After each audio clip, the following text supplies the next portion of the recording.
Hello everyone, welcome to madly Rockerz blog channel. এইরকম বসে বসে ভিডিও খুব একটা করা হয়ে ওঠে না যেখানে আমি দর্শকদের সরাসরি কিছু বলতে পারি, কারণ আমার বেশিরভাগ ভিডিওই হয় ব্লগ রিলেটেড, কোথাও ঘুরতে যাওয়া রিলেটেড। তো সেখানে আমি যে ভয়েস ওভার দিই, আমার সবসময় মনে থাকে না যে আমি দর্শকদের কিছু বলি। এমনকি আমার চ্যানেলটা যে সাবস্ক্রাইব করার কথা বলবো, আমার সেটাও মনে থাকে না। আমি ভিডিও শুরু থেকে শেষ অবধি আমি সেটাও বলি না। তো আজকে বলছি এই ভিডিওটায়, যদি আমাদের চ্যানেল ভালো লাগে, আমাদের ভিডিওগুলো ভালো লাগে, তাহলে আমাদের চ্যানেলটা অবশ্যই সাবস্ক্রাইব করবেন।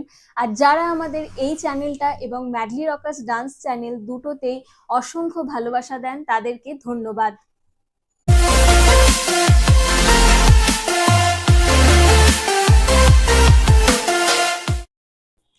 2025-এ আমাদের বাড়িতে দুর্গাপুজোর খরচ কত হয়েছিল সেটা নিয়ে আমি ভিডিও করার জন্য অসংখ্য কমেন্ট পেয়েছি। এবং আমাদের এই চ্যানেলটা কিন্তু বেশিরভাগ সাবস্ক্রাইবারই যারা রয়েছেন তারা দুর্গাপুজোর ভিডিও দেখেই আমাদের এই চ্যানেল সাবস্ক্রাইব করেছেন। তাদেরকে অসংখ্য ধন্যবাদ। তবে তাদের কাছে একটাই রিকোয়েস্ট যে বাকি ভিডিওগুলোও দেখুন, কারণ দুর্গাপুজোর ভিডিও তো আর সারা বছর ধরে দেওয়া সম্ভব নয়, অন্যান্য ভিডিও দিতে হবে। তো ইচ্ছা হলে আপনারা বাকি ভিডিওগুলোও দেখুন অবশ্যই। এবং দুর্গাপুজোর ভিডিওতে আমি অনেক অনেক কমেন্টস পাই। অনেকেই বলেন যে কোথায় ভালো ঠাকুর পাওয়া যায়, কোথায় ভালো কি জিনিস পাওয়া যাবে, খরচ কিরকম হবে। এবং এরকম কমেন্টসও রয়েছে হয়তো আমরা কিছু ভুল লিখেছি বা ভুল বলেছি, সেগুলো তারা খুব ভালোবেসে আমাদের ধরিয়ে দিয়েছেন। সেই সব দর্শকদেরও অসংখ্য ধন্যবাদ। কোনো রকম হেট কমেন্ট না করে, কোনো রকম বাজেভাবে না বলে আমাদের ভালো করে আমাদের ভুলটা ধরিয়ে দেওয়ার জন্য। এবং আগামীতে আমরা অবশ্যই চেষ্টা করব সেই ভুলগুলোকে শুধরে নিতে। এবার আসি আমাদের 2025-এর খরচ কত হয়েছিল। তার আগে আরো একটা কথা, এর পরবর্তীকালে আমরা যদি কখনো পুজো করি, তাহলে তো অবশ্যই আমাদের ঢাকি লাগবে। তো কারুর যদি নজরে কোনো ঢাকির কন্ট্যাক্ট থাকেন, আমাদের অবশ্যই দেবেন। কারণ এই 2025-এ যে আমাদের ঢাক বাজাতে এসেছিলেন, তিনি একটা সিনথেটিক ঢাক নিয়ে এসেছিলেন, যেটা সত্যি বলতে আওয়াজটা আমাদের খুব বাজে লেগেছে। তো আমরা চাই না আর তাকে বলতে। তো আপনাদের নজরে যদি কোনো ভালো ঢাকি থাকে, তাহলে তার নাম্বারটা অবশ্যই আমার কমেন্ট বক্সে দেবেন। এবার আসি সরাসরি যেটা নিয়ে এই ভিডিওটা। তো 2025-এ দুর্গাপুজোর খরচ কত হয়েছিল আমি বলছি সেটা এক এক করে, এবং স্ক্রিনে আমি দিয়েও দেব যে কোন খাতে আমাদের কি কি খরচ হয়েছিল। তার আগে কিছু কথা না বললেই নয়, এটা আমার পরিবার ভিত্তিক। তো যখন আগে আমাদের পুজো হতো, মানে একদম শুরুতে আমার দাদু এই পুজোর প্রচলন করেছিল এই পালবাড়িতে, সেটা 1997-98 নাগাদ, আমার মনেও নেই। তখন 4 বছর আমাদের বাড়িতে পুজো হয়, তারপরে পুজোটা বন্ধ হয়ে যায়। তারপরে আমার জেঠুর মেয়ে, সে মানসিক করেছিল যে সে যদি সরকারি চাকরি পায় তাহলে একবার বাড়িতে পুজো করবে। তো 2000, আমি সাল আমার মনে নেই, আমি তখন কোন ক্লাসে, ক্লাস 8, 9, 10 এরকমই কিছু হবে, মানে আমি তখন স্কুলে। তো সেই টাইমে একবার পুজো হয়েছিল, সেটা তাহলে 2014, 15, 16 এরকম কিছু একটা সাল হবে। তো তারপরে তো বেশ কয়েক বছর দিদিরা মিলে উদ্যোগে একটা পুজো করেছে, এবং তখন এই দিদিরা যখন পুজো করছে তখন হিসাব রাখতো জেঠু।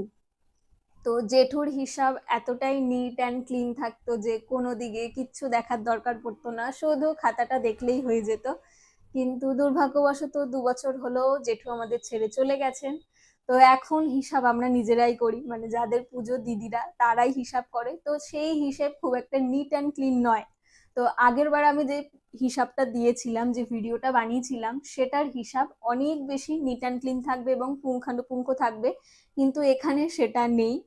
তো রয়েছে একটা রাফ হিসাব, অবশ্যই রয়েছে, এবং সেটা অনেকটাই ভালো। সেটা দেখে আপনারা বুঝেও যাবেন যে আপনাদের কোন খাতে কি কি খরচ হতে পারে। তো আমি একে একে স্ক্রিনে দিচ্ছি কোথায় কি কি খরচ হয়েছিল এবং বলছি। এটা হচ্ছে খাতা, যেখানে লেখা রয়েছে কোথায় কি খরচ রয়েছে, বা প্রথম থেকেই যখন আমাদের পুজো হবে বলে মনে করা হয় তখন কোন খাতে কি কি খরচ হবে, বা যেখানে অ্যাডভান্স দেওয়া হচ্ছে, কত টাকা অ্যাডভান্স করা হচ্ছে, সেগুলো সবই এখানে লিখে রাখা হয়। খাতাটা আমি একটু দেখাই।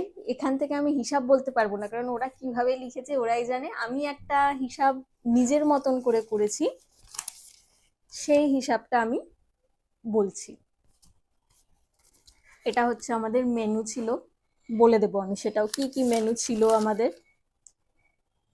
তারপর এটা হচ্ছে ঠাকুরের কাপড়, এইসব এইসবের একটা হিসাব। ব্যাস শেষ। এই এই পুরো খাতায় এইটুকুই। এটা শুধু 2025-এর খাতা।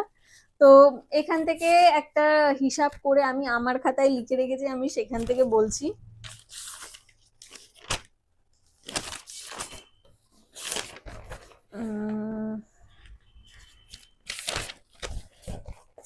আচ্ছা, প্রথমেই হচ্ছে ঢাকি। তো ঢাকি আমাদের নিয়েছিল 8,500 টাকা এবং তাকে অ্যাডভান্স করতে হয়েছিল 1,000 টাকা। তারপরে লাইট এবং ডেকোরেশন, লাইটের জন্য যে মানে একই লোক ছিল কিন্তু ভাড়া আলাদা আলাদা ছিল, লাইটের জন্য ছিল 3,000 টাকা। আচ্ছা, আমাদের এখানে লাইট বলতে কি হয়েছিল একটু বলে দিই। যেখানে আমাদের ঠাকুরটা রাখা হয়েছিল সেখানে একটা হ্যালোজেন লাইট, আর আমাদের যে লম্বা একটা বারান্দা রয়েছে সেখানে 3-4টে টিউব লাইট পড়েছিল। তো এটা ছিল 3,000 টাকায়, ঠিক আছে। আর এটা আমাদের অ্যাডভান্স করতে হয়েছিল প্রথমে 1,000 টাকা। তারপরে ডেকোরেটার্স নিয়েছিল 10,500 টাকা। ডেকোরেটার্সের মধ্যে কি কি ছিল? চেয়ার ছিল, 2-3টে টেবিল ছিল খাওয়ার জন্য, আর 2টো প্যান্ডেল হয়েছিল। আমাদের একটা লম্বা বারান্দা রয়েছে, সেই বারান্দাটায় আমাদের পুরো ঢাকা হয়েছিল প্যান্ডেল দিয়ে, কারণ ওই টাইমে অনেক বৃষ্টি হচ্ছিল 2025-এ যখন দুর্গাপুজো হয়েছিল। আর আমাদের যেখানে আগে পুজো হতো মানে ঠাকুর ঘরটা, সেই ঠাকুর ঘরের সামনেটায় ওখানটা প্যান্ডেল করে ঢাকা হয়েছিল, ওখানেই খাবার দাবারের ব্যবস্থা হয়েছিল। এরপরে হচ্ছে ফুল। প্রতিদিন পুজোর যে ফুল লেগেছে সেটার জন্য খরচ হয়েছে 4,400 টাকা। এই ফুল কি সপ্তমী, অষ্টমী, নবমী, দশমী 4 দিনের ফুল। এছাড়াও আমাদের অষ্টমীর দিনকে যে সন্ধি পুজো হয় বা নবমীর দিন যে পুজো হয়, যজ্ঞ হয়, তখন অনেকেই আলাদা আলাদা করে মালা দেয়। সেই মালার হিসাব এখানে লেখা নেই। যেমন 108টা পদ্মের মালা, সেটা হয়তো কেউ স্পন্সর করে দিল, তো সেই হিসাবটা এখানে নেই। এছাড়া বাকি অন্যান্য দিন যে কটা মালা লেগেছে, যা ফুল লেগেছে, সেই সবের হিসাব হচ্ছে 4,400 টাকা। ঠাকুর আমাদের এবার যে প্রতিমা আনা হয়েছিল সেটা 12,000 টাকা লেগেছে। আর খাবার হচ্ছে 17,700 টাকা, অর্থাৎ সপ্তমী, অষ্টমী, নবমী, দশমী এই 4 দিনে আমাদের মোটামুটি 25 থেকে 30 জন খেয়েছে। আমাদের বাড়িতেই কজন লোক, ঠিক আছে, আমাদের মানে বাইরে আমাদের যেতেও হয় না, বাড়িতেই 25 থেকে 30 জন লোক, তারাই প্রতিদিন খেয়েছে। তবে অষ্টমীর দিন একটু বেশি লোক ছিল, প্রায় 100 জন লোক।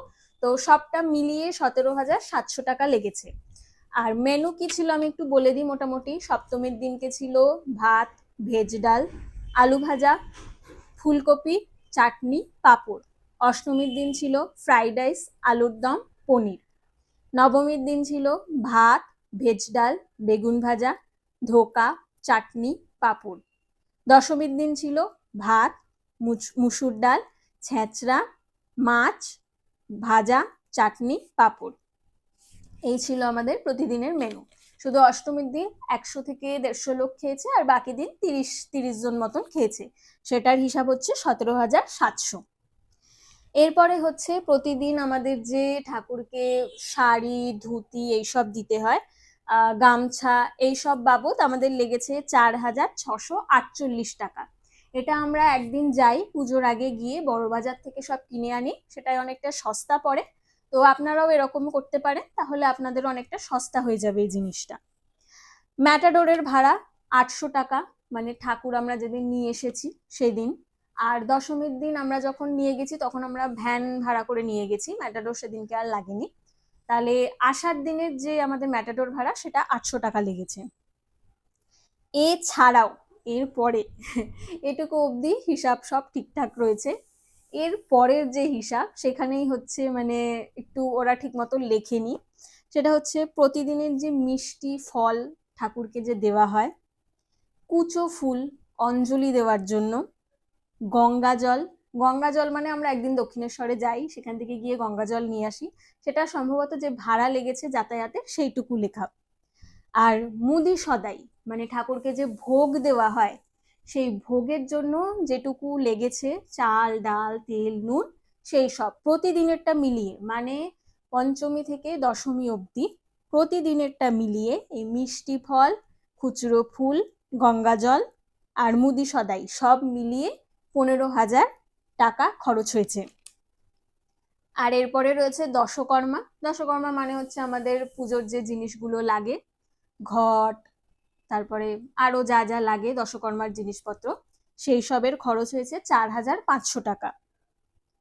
আর ফলের হিসাবটা আমি একটু বলে দিই আলাদা করে, লেখা রয়েছে যেহেতু, মানে প্রতিদিনের যে ফল লেগেছে সেটা মোটামুটি 250 থেকে 300 টাকার মধ্যে 4 দিনে। আর মুদি সদাই 6 থেকে 7,000 টাকা 4 দিনের, একটা অ্যাপ্রক্স হিসাব। তো এই হচ্ছে আমাদের মোটামুটি খরচ। এখানে আমরা কিছু অনুদান পেয়েছি বাড়ির লোকেদের থেকেই আমরা মোটামুটি যা অনুদান পেয়েছি সেখানে আমাদের উঠেছিল 35,000 টাকা, মানে দিদি মাসি পিসি সব মিলিয়ে আমাদের 35,000 টাকা অনুদান উঠেছিল। আর আমাদের টোটাল খরচ হয়েছিল মোটামুটি 85,000 থেকে 90,000-এর মধ্যে। সেটা এই যোগফলটা আপনারা স্ক্রিনে দেখতে পাবেন, আমার এখনো যোগ করা হয়নি, তো যোগ করে আমি এটা দেখিয়ে দিচ্ছি স্ক্রিনে। তো মোটামুটি আমাদের এই 2025-এ 85 থেকে 90,000-এর মধ্যে খরচ হয়েছিল। এখানে বাদ বলতে কিছুই বাদ নেই, শুধু যে বললাম অষ্টমীর দিনকে অনেকেই মালা নিয়ে এসেছিল, সেই মালাগুলো বাদ শুধু, মানে 108টা যে পদ্ম ঠাকুরকে দেওয়া হয় সেটা কিন্তু এই ফুলের মধ্যেই ইনক্লুডেড রয়েছে। এছাড়াও কেউ কেউ চাইলে 108টা পদ্মের মালাও নিয়ে আসে, তো সেই জিনিসগুলো এখানে লেখা নেই কারণ সেগুলো তাদের ব্যক্তিগত খরচ। তো এই মোটামুটি 85 থেকে 90,000 মতন আমাদের 2025-এর দুর্গাপুজোতে খরচ হয়েছিল। আপনারা জানান যাদের বাড়িতে পুজো হয় আপনাদের দুর্গাপুজোর বাজেট মোটামুটি কত থাকে, আর যারা ভাবছেন আগামীতে পুজো করবেন তাদের জন্য আমার এই ভিডিওটা, আশা করি আপনারা দেখে অনেকটাই হেল্প পাবেন যে মোটামুটি আপনারা কত বাজেট ধরে চলতে পারেন। আচ্ছা, একটা জিনিস এখানে বলে দিই, আপনারা যদি চান যে খরচ একটু কমাবেন, কোথায় কমাতে পারেন? আপনারা চাইলে খাওয়া দাওয়ার খরচাটা কমাতে পারেন। আমাদের সেটা সম্ভব হয় না কারণ বাড়িতে কাজ করে আবার সবাই রান্না করবে বাড়িতে, সেটা সম্ভব হয় না, তাই জন্য আমরা খাওয়া দাওয়াটা রাখি প্রতিদিন। তো চাইলে আপনারা খাওয়া দাওয়াটার খরচা যদি কমাতে পারেন সেখানেই আপনাদের কিন্তু 17,700 টাকা, সেখান থেকে আপনারা কিছু কমিয়ে ফেলতে পারবেন। আর যদি কোথাও কমাতে হয় তাহলে আপনারা যে প্রতিমা তৈরি করছেন সেটা একটু ছোট করতে পারেন, তাহলে ওখানে আপনার একটু খরচা কমবে। তো মোটামুটি আপনার খাওয়া দাওয়ার খরচা কমালেই আমি আশা করি আপনার 10,000 টাকা মতন খরচ কমে যাবে। তো তাহলেই আপনি 70,000-এও হয়তো পুজোটা নামিয়ে ফেলতে পারবেন। এবং কমেন্ট দেখে আমি যা বুঝেছি, গ্রামের দিকে বা একটু আউটস্কার্ট এরিয়ায় প্রতিমা অনেক কমে পাওয়া যায় এবং সেখানে খরচও একটু কম হয়। তো আপনারা যারা আউটস্কার্ট এরিয়ায় থাকেন আশা করি তাদের খরচ আমাদের এই কলকাতায় যারা থাকি তাদের থেকে একটু কমই হবে, কিন্তু কলকাতায় যারা থাকেন বা কলকাতার কাছাকাছি এরকম একটা বাজেট ধরে আপনারা চলতে পারেন 85 থেকে 90,000 টাকা। প্রতি বছরই জিনিসের দাম একটু একটু করে বাড়ছে, তো আমরা ধরেই নিই 2025-এ আমাদের যদি 85 থেকে 90,000 খরচা হয় সেটা এই বছর আমাদের আরো 5,000 বাড়বে, আমরা এইভাবে ধরেই চলি এবং সেটাই হয়ে থাকে। তো এই হচ্ছে পুরো ভিডিও। সামনেই জগন্নাথ দেবের পুজো রয়েছে, রথযাত্রা রয়েছে এবং রথযাত্রা মানেই আমাদের বাঙালিদের দুর্গাপুজোর আবেগ শুরু, দুর্গাপুজো শুরু, কেনাকাটা শুরু। তো আশা করি এই বছর পুজোটাও সবার খুব ভালো কাটবে, সবাই আনন্দ করবেন এবং অবশ্যই কমেন্ট করে জানাবেন কারা কারা এই ভিডিওটা দেখে একটু বেনিফিট পেলেন, ভালো লাগলো কিনা, এবং কাদের বাড়িতে এবার পুজো করছেন, তাদের কতটা বাজেট, কোথা থেকে প্রতিমা আনছেন এবং অবশ্যই ঢাকি আপনারা কোথা থেকে আনেন একটু জানাতে ভুলবেন না। আজকের মতন এটুকুই, দেখা হবে আবার পরের ভিডিওতে। টাটা।